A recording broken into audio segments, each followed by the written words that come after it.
When you love and trust yourself, you're loving and trusting the wisdom that created you. And when you fail to love and trust yourself, you're denying that infinite wisdom in favor of your own ego. It's important here to remember that at every single moment of your life, you have the choice to either be a host to God or a hostage to your ego. So here's the question: host or hostage? Your ego's belief that you're separate from everyone, separate from what's missing in your life, and most egregiously, separate from God, further hampers your ability to live up to the intention of respecting yourself. Ego's idea of separation fosters your feelings of being in competition with everyone and evaluating your worth based on how frequently you emerge as a winner. As a hostage to your ego, self-respect is unavailable because you feel judged for your failures. It's out of this bleak picture produced by the negative ego that self-rejection emerges. It captures you and makes a hostage of you, never allowing you to play host to that from which you originated. Being a host to God means always seeing your authentic connection to your source. It's knowing that it's impossible for you to ever be disconnected from the source from which you came. Personally, I thoroughly enjoy being a host to God. As I write here every single morning, as I sit here in the studio reading these words, I feel that I'm receiving words and ideas from the power of intention, which allows me to bring these words to this page and to this recording. I trust in this source to provide me with the words. Therefore, I'm trusting in the source that brought me into this physical world. I'm eternally connected to this source. This awareness simply doesn't include a lack of respect for intending this book or this recording into form. The conclusion I've come to is that I'm worthy of my intention to write a book and to create this recording and have it published and in your hands today. In other words, I respect the peace of God that I am. I tap into the power of intention, and my feeling of respect for it enhances my respect for myself. So by loving and respecting yourself, you're hosting God and inviting the energy of creation to your consciousness, to your daily life, as you connect to the power of intention. Hey there, Vision Clarity family. Sorry for interrupting, but I've got something exciting to share with you today. I've discovered a program called The Language of Abundance that I believe can truly enhance our journey towards manifestation and abundance. This program is all about unlocking the power of positive thinking and attracting wealth into your life. It's simple, easy to follow, and has been praised by many for its effectiveness.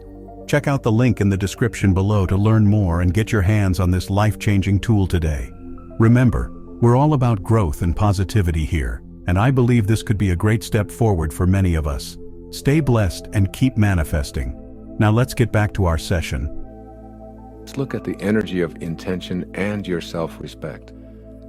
If you don't believe that you're worthy of fulfilling your intentions for health, wealth, or loving relationships, then you're creating an obstacle that will inhibit the flow of creative energy into your daily life. Recall that everything in the universe is energy, which moves at various frequencies. The higher the frequency, the closer you are to spiritual energy. In the lower frequencies, you find shortages and problems. Intention itself is a unified energy field, which intends everything into existence. This field is home to the laws of nature and is the inner domain of every human being. This is the field of all possibilities, and it's yours, just by virtue of your existence. Having a belief system that denies your connection to intention is the only way you're unable to access the power of intention from the infinite field. If you're convinced that you're unworthy of enjoying the field of all possibilities, then you'll radiate this very kind of low energy. This will, in fact, become your attracted energy pattern, and you'll send messages to the universe that you're unworthy of receiving the unlimited abundance of the originating spirit. Soon you'll act on this inner conviction of self-disrespect. The antidote to this dreary picture is to make an internal commitment to respect yourself and to feel worthy of all that the universe has to offer. If anyone is entitled to success and happiness, everyone is, because everyone is always connected to intention. Simply put, disrespecting yourself is not only disrespecting one of God's greatest creation, it's disrespecting God. When you disrespect your source, you say no to it, and you turn away from the power of intention. This stops the flow of energy that allows you to put your individual unbending intent into practice. All of the positive thinking in the world will do you absolutely no good if those thoughts don't emanate from respect for your connection to intention. The source of your thoughts must be celebrated and loved. And this means having the self-respect that's in harmony with the omniscient source of intelligence. What's the source of your thoughts? Your beingness. Your beingness is the place from which your thoughts and actions come. When you disrespect your being, you set into motion a chain reaction culminating in unfulfilled intentions. What you think of yourself is what you think of the world. How do you see the world you live in? What do you think people in general are really like? Do you believe that evil is triumphing over good? Is the world filled with egocentric, selfish people? Can the little guy ever get ahead? Are government entities and all their representatives corrupt and untrustworthy? Is life unfair? Is it impossible to get ahead if you don't have connections? When you have a gloomy picture of what the world looks like, you're unreceptive to the potential assistance that's there to help you with your own individual intentions. Why would others want to come to your aid when you view them as contemptible? Why would the universal force be attracted to that which repels it? How could a world that's so corrupt ever be of assistance to someone who has noble intentions? The answer to these questions are obvious. You attract into your life what you feel inside. If you feel that you're not worthy of being respected, you attract disrespect. This weak self-respect is the result of an exceptionally rusty link to the field of intention. This link must be cleansed and purified, and that takes place within your own mind. I've specifically chosen self-respect as the very first chapter in part 2 of this recording on applying intention, because without high esteem for yourself, you shut down the entire process of intention. Without unflagging self-respect, the process of intention is operating at the lowest levels. The universal field of intention is love, kindness, and beauty, which has for all that it brings into the material world. Those who wish to replicate the works of the universal all-creating mind must be in harmony with the attributes of love, kindness, and beauty. If you disrespect anyone or anything that God creates, you disrespect that creative force. You are one of those creations. If you view yourself disrespectfully, you've forsaken or cast aside, or at the very least, you've sullied your connection to the power of intention. It's important that you recognize that your entire worldview is based on how much respect you have for yourself. It has nothing to do with what others may think of you. Your self-respect comes from the self, and the self alone. Let's look at the self in self-respect. Perhaps the greatest mistake we make, which causes a loss of self-respect, is making the opinions of others more important than our own opinion of ourselves. Self-respect means just what it says. It originates from the self. This self originated in a universal field of intention that intended you here, from the infinite formless state to a being of molecules and physical substance. If you fail to respect yourself, you're showing contempt for the process of creation. How do you return to the self in self-respect? Well, rather than judging those who judge you, thereby lowering your self-respect, send them a silent blessing of forgiveness, and imagine them doing the same toward you. You're connecting to intention and guaranteeing that you'll always respect the divinity that you are. You've cleared the path to be able to enjoy the great power that is yours in that field of intention. Making your intention your reality.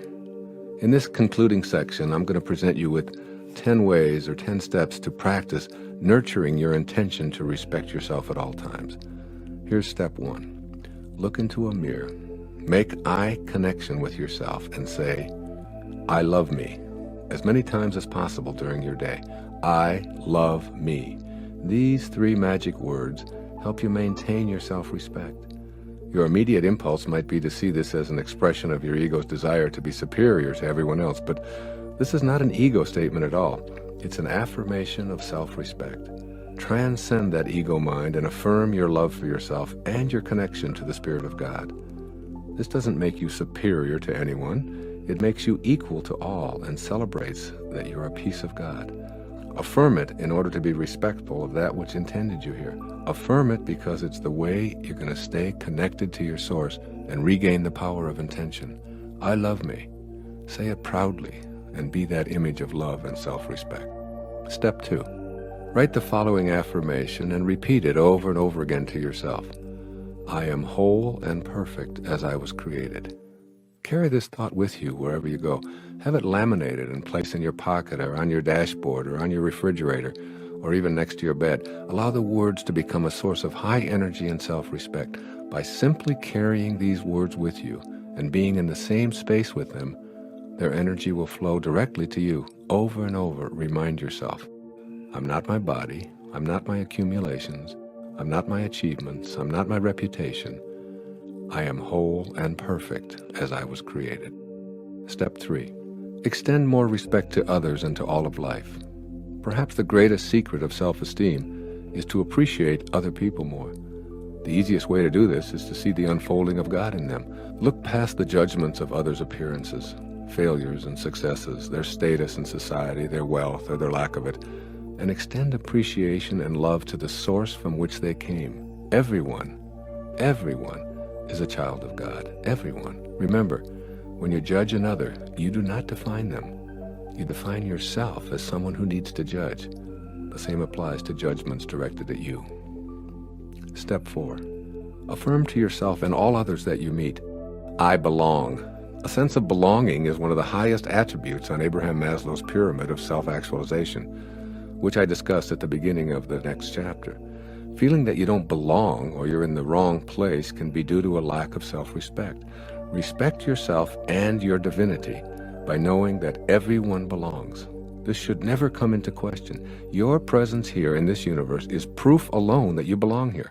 The wisdom of creation intended you to be here, in this place, in this family, with these siblings and parents, occupying this precious space in this time. Say it to yourself and say it over and over again. I belong, and so does everyone else. No one is here by accidents. There are no accidents in this universe. Step 5. Remind yourself that you're never alone. My self-respect stays intact as long as I know that it's impossible for me to be alone. I have what I call a senior partner who's never abandoned me and who stuck with me even in moments when I had seemingly deserted my source.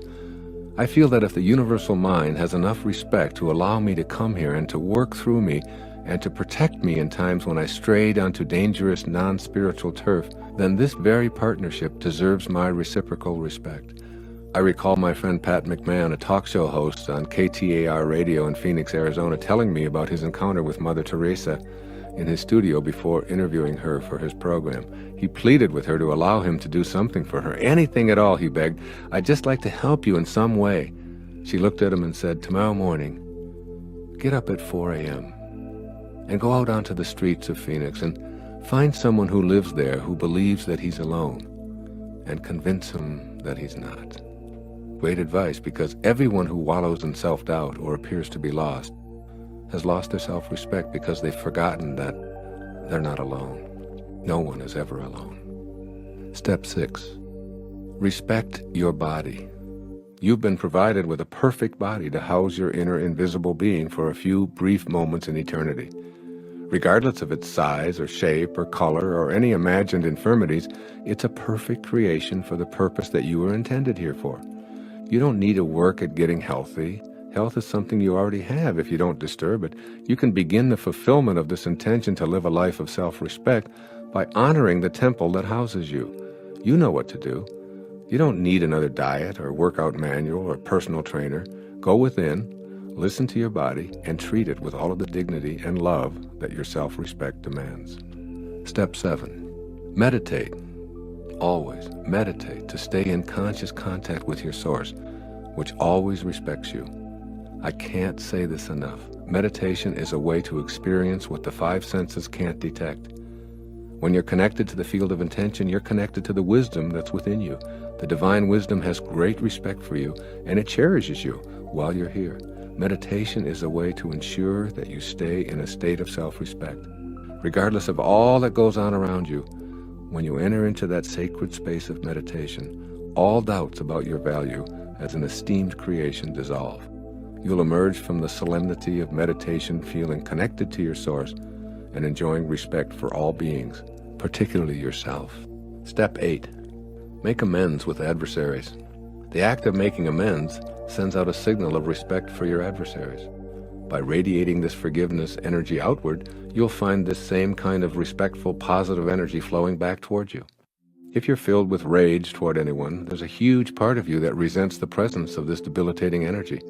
Take a moment right here and now to simply face that person who stands out in your mind as someone you hurt or directed hurt towards you, and tell him or her that you'd like to make amends.